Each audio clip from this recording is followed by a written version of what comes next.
नमस्कार साथियों। कक्षा 6 की विज्ञान की नई किताब जिज्ञासा अब हमारे सामने आ गई है और आज हम प्रयत्न करेंगे इसके अध्याय 1 विज्ञान का अनूठा संसार को पढ़ने। छात्र, इस पाठ के माध्यम से हम ये जानने की कोशिश करेंगे कि विज्ञान क्या है। तो विज्ञान क्या है? विज्ञान देखना, सोचना, समझना और किस प्रकार से कोई वस्तु कार्य करती है, इसका एक सशक्त माध्यम है जो कि विश्व के रहस्यों की परतों को खोलता है।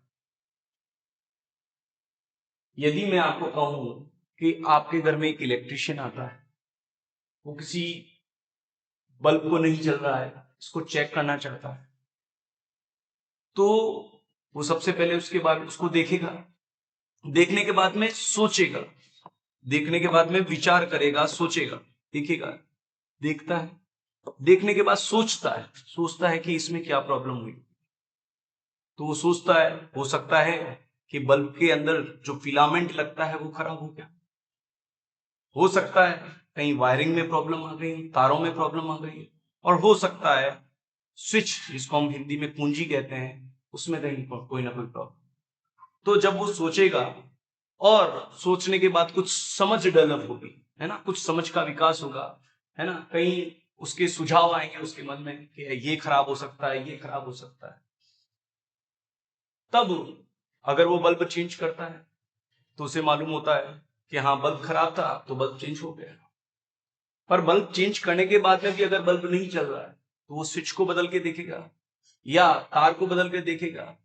तो कुल मिलाकर बात ये समझ में आती है कि जब हम किसी को देखते हैं, उसको सोचते हैं और समझने का प्रयत्न करते हैं, तो उसके बारे में हमें कई हल मिलते हैं, कई विचार आते हैं, और विचार आने के बाद में इलेक्ट्रिशियन ने क्या किया, उसको बदल के देखा, मतलब कार्य किया, बल्ब को बदला या स्विच को बदला या तार को बदला।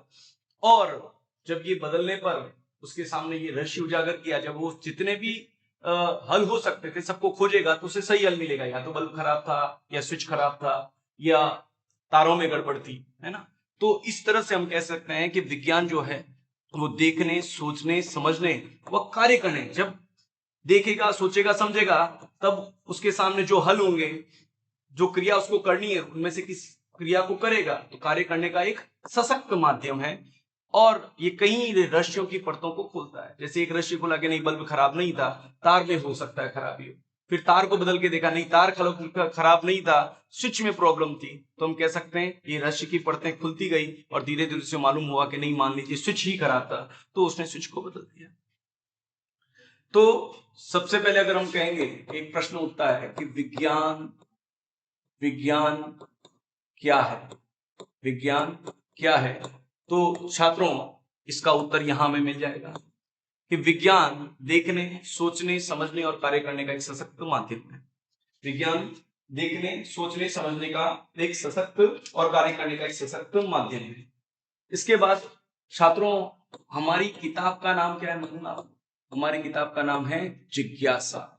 तो एक प्रश्न बनता है कि जिज्ञासा क्या है, क्योंकि बिना जिज्ञासा के हम विज्ञान नहीं पढ़ सकते। जब हमारी जानने की इच्छा होगी, जब हमारी जानने की इच्छा होगी, तभी हम उसके बारे में सोचेंगे, समझेंगे और कार्य करेंगे। तो बिना जिज्ञासा के तो विज्ञान हो ही नहीं सकता।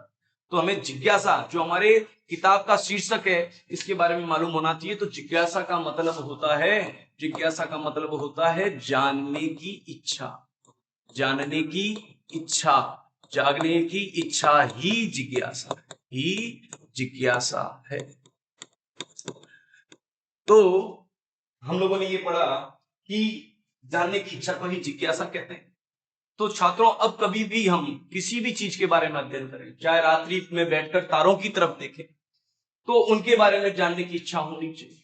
अगर हम पौधों को देखें, पौधों को बड़ा होता हुआ देखें, फूल को खिलते हुए देखें, तो हमें जानने की इच्छा होनी चाहिए। अगर हम मिट्टी की तरफ जाएं, हम विभिन्न जगह पर जाते हैं, हम खेल के मैदान में जाते हैं, हम घर बनते समय अलग तरह की मिट्टी को देखते हैं, और खेल के मैदान की मिट्टी अलग होती है, रेगिस्तान की मिट्टी अलग होती है, उनके कण अलग अलग होते हैं। तो हमारी ये जानने की इच्छा होनी चाहिए, तब जाकर हमें ये ज्ञात होगा कि मिट्टी के कण भी अलग अलग होते हैं और अलग अलग मिट्टी के अंदर अलग अलग पोषक तत्व पाए जाते हैं। इसी कारण से वहां की वनस्पति भी अलग अलग, इसी कारण से वहां की वनस्पति भी अलग अलग होती है। तो छात्रों, विज्ञान क्या करता है? विज्ञान रहस्यों की परतों को खोलता है। अब अगर मैं आपसे कहूंगा कि विज्ञान कैसा है, विज्ञान की प्रवृत्ति कैसी है, विज्ञान कितना फैला हुआ है ना, उसकी व्यापकता क्या है, तो विज्ञान कैसा है, कितना व्यापक है, तो याद रखना विज्ञान बहुत व्यापक है, विज्ञान सब जगह फैला हुआ है। इसी के अंदर आप पढ़ेंगे कि विज्ञान का फैलाव मरुस्थल में भी दिखेगा, समुद्र में भी दिखेगा, अंतरिक्ष में भी दिखेगा और समुद्र में। हालांकि अगर आप देखें तो आपके पाठ में जो परिभाषा दे रखी है विज्ञान में, उसमें केवल विश्व लिख रखा है, बट अगर आप इस पिक्चर को देखेंगे जो कि आपकी किताब में ही दे रखी है, तो ये किसका, ये क्या है बच्चों? ये अंतरिक्ष। और अंतरिक्ष मतलब क्या हुआ? ये तो जो विश्व है उससे भी बाहर से है ना। इसके लिए एक अलग से वर्ड आता है, अगर हम कह सकते हैं तो ये ब्रह्मांड की बात कर रहा है। किसकी बात कर रहा है? ब्रह्मांड की, है ना। जहां पर जितनी भी ग्रह है, जितने भी जो सोलर सिस्टम है, मतलब जो सूर्य के चारों तरफ घूमने वाले ग्रह है, ऐसे कईयों जो है सभी चीजें जो है वो ब्रह्मांड में शामिल होती है। ब्रह्मांड मतलब सबसे बड़ा, जिसमें सब कुछ आया हुआ, जिसमें सब कुछ बना है। तो विज्ञान जो है वो कैसा है? तो विज्ञान कैसा है? तो छात्रों, विज्ञान जो है वो अंतहीन है ना। विज्ञान जो व्यापक है, सर्वत्र है, तो विज्ञान सर्वत्र है। याद रखिएगा, विज्ञान कैसा है? विज्ञान सर्वत्र है, व्यापक है, व्यापक है, असीमित है, असीमित, इसकी कोई सीमा नहीं है, वह अंतहीन है। अब छात्रों, ऐसा क्यों कहा गया, इसको हम समझने का प्रयास करते हैं। होता क्या है छात्रों, जैसे आपने कभी जिक्सा पहेली को देखा, जिक्सो पहेली, जिसके अंदर आपके पास में बहुत सी टुकड़े आते हैं, उन टुकड़ों को हम जोड़ने का प्रयत्न करते हैं, उन टुकड़ों को हम जोड़ने का प्रयत्न करते हैं। पर जोड़ने के प्रयत्न के, मैं कोशिश करता हूं आपको जिक्सो दिखाने का। ये देखिए, आप देख पा रहे हैं? ये अगर आप देख पाए तो इसके अंदर बहुत छोटे छोटे छोटे छोटे टुकड़े। अब हम क्या करते हैं, सही चित्र बनाने के लिए हम इन्हें जोड़ते हैं, बट कई बार हम गलत जोड़ देते हैं, तो हम उसको पुनः हटाते हैं और सही टुकड़ा जोड़ने का प्रयत्न करते हैं। ऐसे ही विज्ञान में क्या होता है, जब हम किसी बारे में जानने का प्रयत्न करते हैं, किसी के बारे में हम क्या करते हैं, जानने का प्रयत्न करते हैं, तो जानने के प्रयत्न करने के दौरान, जानने के प्रयत्न करने के दौरान हमें कई हल मिलते हैं। उसमें से हो सकता है कोई हल सही हो और हो सकता है वो हल सही न हो, है ना। तो जब सही हल मिलता है तो नया रहस्य हमारे साथ में जुड़ जाता है। जब कभी किसी के बारे में खोज होगी, जब किसी के बारे में खोज होगी, तो एक नया अध्याय विज्ञान के अंदर जुड़ जाएगा। तो इसका मतलब विज्ञान का कभी क्या नहीं हो सकता, अंत नहीं हो सकता। अभी तक जितनी खोज हुई, जैसे फॉर एग्जांपल हम लोग कभी भी, जैसे मोबाइल है, तो हम सोचते थे कि मोबाइल से एक दूसरे से केवल बात कर सकते हैं, बट आने वाले पिछले 10-15 सालों में हमने देखा कि एक नया अध्याय मोबाइल के साथ जुड़ गया। अब हम उसमें पिक्चर भी देख सकते हैं, हम वीडियो कॉलिंग कर सकते हैं, हम उसमें पढ़ाई कर सकते हैं। तो इसका मतलब क्या हुआ, वहां विज्ञान का कभी अंत नहीं होगा, और हो सकता है आने वाले समय में इससे भी ज्यादा परिवर्तन आ जाए। तो विज्ञान असीमित है, वो सब जगह है। आपको बताया जा रहा है कि विज्ञान जो है वो कहाँ है, समुद्र में है, समुद्र के भीतर है, मरुस्थल में है, समुद्र तट में है और अंतरिक्ष में भी है। तो हर जगह है, यहां तक कि विज्ञान हमारी छोटी सी रसोई में भी है। तो यही आपको समझाने का प्रयत्न किया गया। तो विज्ञान जो है सर्वत्र है, व्यापक है, असीमित है और अंतहीन है, और अंतहीन है। अब इसके बाद में अगर हम देखें तो अध्याय के अगर हम देखेंगे तो, अगर आप इस लाइन को पढ़िए, तो अंतरिक्ष की व्यापकता तक, रसोई में पक रहे व्यंजनों से लेकर खेल के मैदान तक, सबसे अभूतपूर्व खोज ऐसे ही अल्पकल्पनीय स्थानों पर रही। तो एक प्रश्न ये और बन सकता है कि भाई विज्ञान में जो खोजें हुई है, विज्ञान में जो खोजें हुई है विज्ञान विषय में, है ना, हालांकि खोज सभी विज्ञान की है, तो अगर हम देखें तो जो खोज है वो किन अल्पकल्पनीय स्थानों पर हुई है, और वो किसके अनुसार, पाठ के अनुसार। तो मैं यहां पर लिख सकता हूं कि पाठ के अनुसार, पाठ के अनुसार खोज, खोज जो है किन किन अकल्पनीय अकल्पनीय स्थानों पर हुई है, अकल्पनीय स्थानों पर हुई है। तो उसका उत्तर आपको प्रश्न में मिल जाएगा, पाठ में ही मिल जाएगा। यहां देखिए, अंतरिक्ष की व्यापकता तक, रसोई में पकड़े व्यंजनों से लेकर खेल के मैदान तक, सब में अभूतपूर्व मतलब जो पहले ना हुआ हो, जो पहले ना हुआ हो, ऐसी खोज हुई है, ऐसी खोज हुई है ना। उसको अभी जैसे खेल की बात करें तो पहले कुछ ऐसे गेम होते थे, लॉन टेनिस, और जो लॉन में खेले जाते थे। लॉन मतलब बगीचे नीचे घास होती थी, हरी घास होती थी। अब उसकी जगह, घास की जगह जो है, आप समझ में बात को, एक मैटिंग बिछा देते हैं, ग्रीन मैट बिछा देते हैं, उसके ऊपर होती है। तो इसका मतलब क्या हुआ, खोज कहां पर भी हुई है, खेल के मैदानों में भी हुई है। रसोई में नित नए व्यंजन जो ढूंढते हैं, है ना, तो रसोई में भी नए नए व्यंजन खोजे जा रहे हैं, बनाए जा रहे हैं। तो हम क्या कहेंगे कि रसोई में भी क्या हो रहा है, नित नए जो खोज हो रही है। तो वो अकल्पनीय है, मतलब जिसके बारे में सोचा ना जा सके उसको अकल्पनीय कहते हैं। जिसके बारे में सोचा ना जा सके, जिसके बारे में कल्पना ना की जा सके, उसे अकल्पनीय कहते हैं। जो छात्रों जिज्ञासा पहली का मतलब मैंने आप लोगों को बता दिया। तो विज्ञान एक व्यापक है, व्यापक मतलब जो सर्व जगह, सभी जगह विदित है, बहुत ज्यादा फैला हुआ है, उसको व्यापक कहते हैं। अंतहीन मतलब जिसकी कोई अंत नहीं है, और असीमित है, हर जगह फैला हुआ है, हर जगह फैला हुआ है। अगर मैं आप लोगों को कहूंगा तो इसका उत्तर आपको मिल जाएगा ना। पाठ के अनुसार जो है खोजें जो है वो अकल्पनीय स्थान जैसे अंतरिक्ष में, रसोई में, पकड़े व्यंजनों में, और खेल के मैदान में भी हुई है। समुद्र तल के, समुद्र में भी हुई है, अंतरिक्ष में भी हुई है। तो इन सब जगह खोज हुई है, इन सब जगह क्या हुई है, खोज हुई है। अगर मैं आपको कहूंगा इसके बाद में कुछ और समझने का प्रयास करते हैं, तो अगर हम देखेंगे तो जब कभी हम अध्ययन करते हैं, जब कभी क्या करते हैं, अध्ययन करते हैं, आप पाठ को पढ़िएगा तो जैसे जैसे आप पढ़ेंगे तो वैसे वैसे आपके सामने कुछ प्रश्न उठते हैं। जैसे जैसे हम पढ़ते हैं वैसे वैसे हमारे सामने प्रश्न उठना शुरू करते हैं। तो अध्ययन जो है, अध्ययन जो होता है वो हमें प्रेरित करता है, किसके लिए, नई खोजों के लिए प्रेरित करता है और उत्साहित करता है ना। अगर हम अध्ययन ही नहीं करेंगे, है ना, अध्ययन का मतलब केवल किताब लेकर बैठना नहीं है। अगर हम किसी मशीन को लेकर बैठते हैं, उसमें क्या खराबी है या उसका क्या है, उसके अंदर क्या क्या पार्ट्स है, तो अध्ययन का मतलब केवल किताब खोलने से नहीं है ना, उसको किताब खोलने से नहीं है। अगर हम विज्ञान का अध्ययन करते हैं तो हमें बहुत सी चीजों को देखना पड़ेगा, है ना, हम लोगों को बहुत सी चीजों के बारे में समझना पड़ेगा, तो उनको खोल के देखना पड़ेगा। तो अध्ययन का मतलब यहां पर केवल किताब खोलने से नहीं है। अध्ययन का मतलब, आप समझ रहे हो मेरी बात को, सीखने की प्रक्रिया से है, सीखने की प्रक्रिया से। जब हम किसी चीज को लेके बैठेंगे, किसी मशीन को लेके बैठेंगे, जब कहीं घर बन रहा होगा तो उस घर को बनते हुए देखेंगे तो हमें पता चलेगा। तो उसको कहते हैं अध्ययन करना, सीखने का प्रयत्न करना, उसको समझने का प्रयत्न करना, वो अध्ययन करना होता है। वो क्या होता है, अध्ययन करना होता है। क्या सभी को समझ में आया? तो अगर मैं आप लोगों को कहता हूं कि क्या ऐसा क्या है जो हमें प्रेरित करता है और उत्साहित करता है नई खोजों के लिए, तो अध्ययन। याद रखिएगा, क्या ऐसा है जो, क्या है जो किसके लिए प्रेरित करता है, जो नई खोजों के लिए, नई खोज, नई खोज व नई खोज के लिए, नई खोज के लिए प्रेरित व उत्साहित, प्रेरित व उत्साहित करता है, उत्साहित करता है।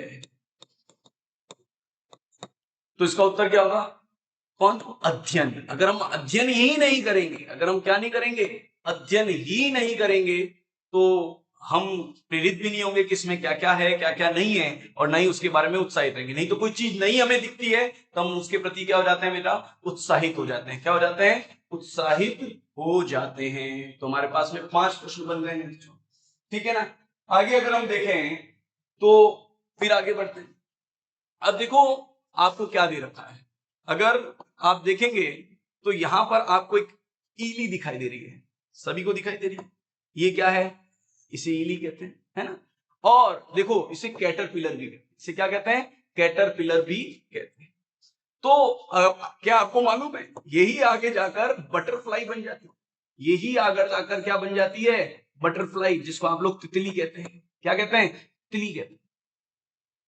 अब ऐसा क्यों होता है, तो जब हमने इसका अध्ययन करेंगे, जब हमें ये पता लगेगा तो हम प्रेरित नहीं होंगे, हम उत्साहित नहीं होंगे, अरे इतनी सी कैटरपिलर वो जो है इतनी रूपांतरित हो गई, उसकी काया में, उनके तन में, उसके शरीर में इतना अंतर आ गया कि वो किस में बदल रही, तितली में बदल, है ना। तो पर ऐसा होता है, याद रखिएगा। इली जो है, ये इली इली अगर आगे बड़ी होकर किसमें बदल जाती है, सुंदर तितली में बदल जाती है, सुंदर तितली में बदल जाती है। छात्रों, होता क्या है कि बहुत से जीव जो है वो वैसे ही होते हैं, केवल उनमें वृद्धि होती है। जैसे गाय का बच्चा पहले ही गाय जैसा दिखता है और बड़ा होकर भी वापस गाय जैसा, गाय या बैल जो भी है वो बनेगा। परंतु कुछ ऐसे हैं, जैसे अगर आप कभी पढ़िएगा, तो अगर आप मेंढक के बारे में पढ़ेंगे तो मेंढक का जो बच्चा होता है वो मेंढक जैसा नहीं दिखाएगा, पर उसके अंदर एक प्रक्रिया होती है जिसको अपन कहते हैं कायांतरण। क्या कहते हैं, कायांतरण। उस कायांतरण प्रक्रिया के दौरान उनके अंगों में, उनके शरीर में, उनकी काया में अंतर आ जाता है, उसमें बहुत चेंजेस आ जाते हैं, परिवर्तन आ जाते हैं, जिस प्रक्रिया को कायांतरण कहते हैं। और कायांतरण की प्रक्रिया के द्वारा जो इली है, कैटरपिलर है, वो सुंदर तितली में बदल जाती है, वो सुंदर तितली में बदल जाती है। तो एक प्रश्न ये भी बना सकते हैं कि इली जिसको आप लोग क्या कहते हैं, कैटरपिलर कहते हैं, ठीक है ना, वह किसमें परिवर्तित हो जाती है, इली किसमें परिवर्तित हो जाती है, इली में क्या परिवर्तन हो जाता है, क्या परिवर्तन आते हैं, क्या परिवर्तन आते हैं, है ना। उन परिवर्तन को क्या कहते हैं, कायांतरण कहते हैं। तो क्या परिवर्तन आते हैं, वह किसमें परिवर्तित हो जाता है, तो इली में क्या होता है, कायांतरण होता है। कायांतरण मतलब काया में अंतर आना, काया मतलब शरीर होता है बेटा। तो इली में कायांतरण होता है, इली में क्या होता है, कायांतरण होता है। क्या होता है, कायांतरण होता है। वह कायांतरण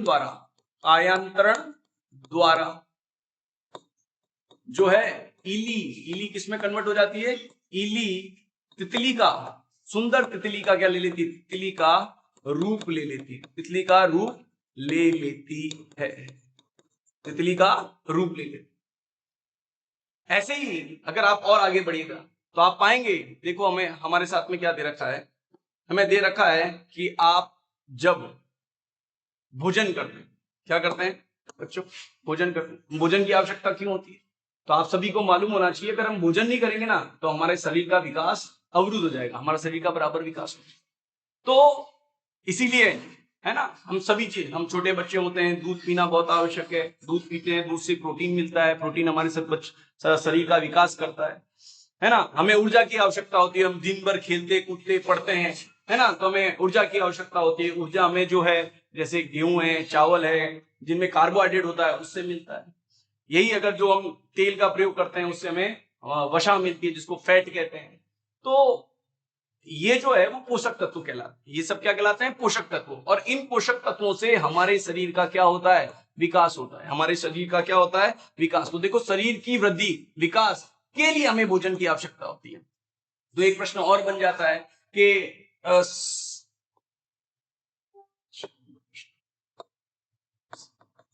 एक प्रश्न और बन जाता है कि शरीर की वृद्धि के लिए किसकी आवश्यकता होती है, या भोजन की आवश्यकता क्यों होती है। तो भोजन की आवश्यकता क्यों होती है, भोजन की आवश्यकता क्यों होती है।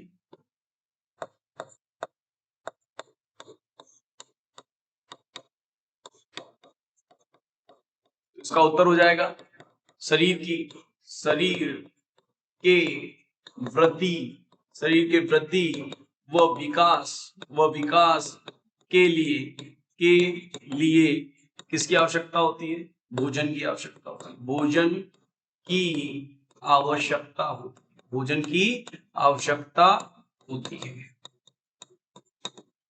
ठीक है, तो छात्रों, आज हमने इस पाठ के 3 पेज तक का अध्ययन किया और उसी के साथ साथ इसके प्रश्न पर, तो फिर मैं आपके सामने आऊंगा शेष बचे हुए पाठ को लेकर। तब तक के लिए आपको इन सभी प्रश्नों को याद रखना है, आपको इन सभी प्रश्नों को याद रखना है। विज्ञान क्या है, ठीक है ना, जिज्ञासा क्या है, तो विज्ञान याद रखिएगा, सोचने समझने और कार्य करने का एक सशक्त माध्यम है। तो आपको इन सभी क्वेश्चन को, है ना, क्वेश्चन आंसर को याद करना है और तैयारी करनी है। धन्यवाद।